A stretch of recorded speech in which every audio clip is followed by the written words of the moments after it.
Up until this point, we have had basically a world without consequences. The state of San Francisco's most challenged neighborhoods has been a focus of our Building a Better Bay Area coverage for a long time.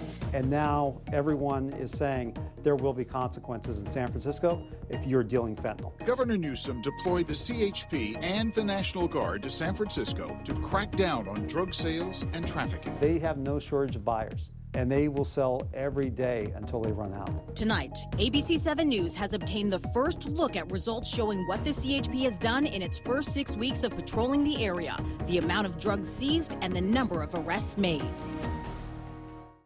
Good evening, I'm Ama Dates. And I'm Dan Ashley. Thank you for joining us. What they found there was enough, are you ready for this, to kill the entire population of San Francisco nearly 3 times over. It's incredible. ABC7 News anchor Liz Kreutz is here with this TV News exclusive. And Liz, you got a first-hand look at what the CHP and National Guard are doing. Yeah, Dan and Ama, we are the first TV news team to see the CHP in action as they patrol the Tenderloin. We saw that while SFPD is focused on the hand-to-hand drug sales happening on the sidewalks, CHP is focused on cars and traffic on the streets. They say these drugs are being driven into San Francisco from outside the city, and from the numbers they've shown us tonight, we're learning CHP is seizing a lot.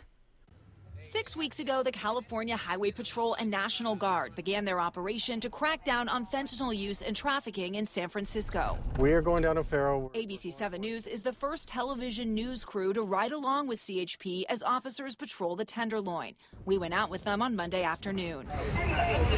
Here at the intersection of Turk and Polk Streets, officers have pulled over a man suspected of drunk driving. They arrest him, then pat down the 2 other passengers in the car, check the vehicle, and let those men go. This stop, although not drug-related, is part of the CHP's enhanced presence in the Tenderloin. Since the start of the year, accidental drug overdose deaths in San Francisco have been going up. Almost every week, there's more than the week before. A majority of those deaths are caused by fentanyl, and roughly a third happen right here in the Tenderloin or south of Market.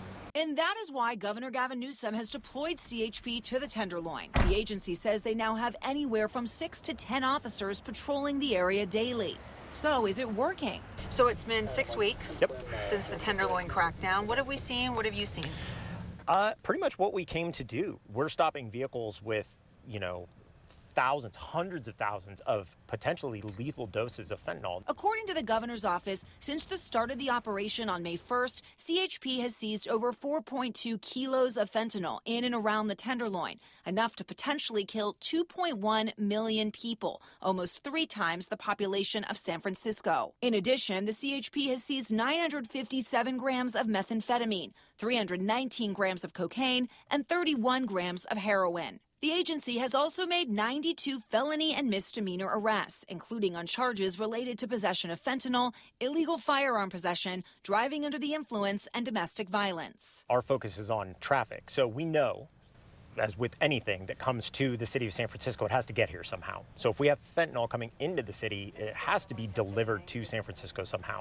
Very often that's done in vehicles. As CHP focuses on the streets, up on the 15th floor of the San Francisco Federal Building, a behind-the-scenes operation made up of roughly 30 different agencies is also underway. I think that we finally reached the tipping point in this city where the number of deaths exceeded what anyone could stand anymore. Mike Senna is the executive director of the Northern California High-Intensity Drug Trafficking Area, or HIDTA.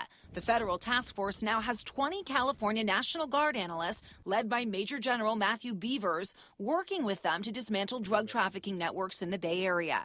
It's being able to understand the networks in such a way that we can give that information back to law enforcement and they can make arrests. The challenge is that there's just so much fentanyl. I mean, it is to the point where the dealers, even if they lose pounds, which is a lot of money, it's like nothing to them.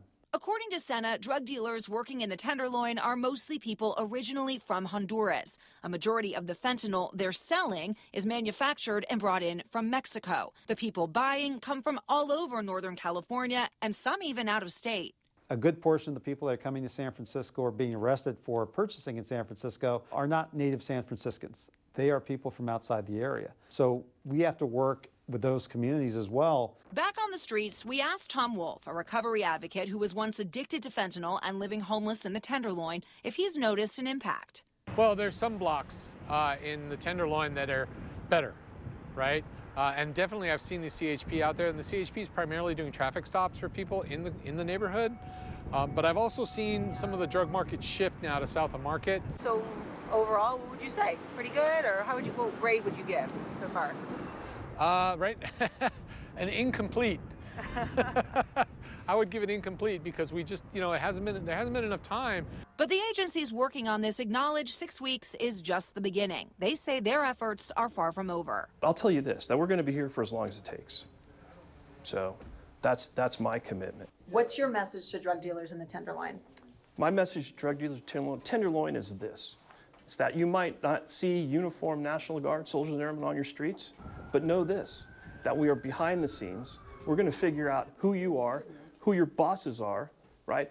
Who launders your money, and who gives you your drugs to sell in this city. And we're going to come after you, and we're going to get you. The message from the National Guard. And also new tonight, the governor's office says more agencies are joining this operation, including alcoholic beverage control and Caltrans.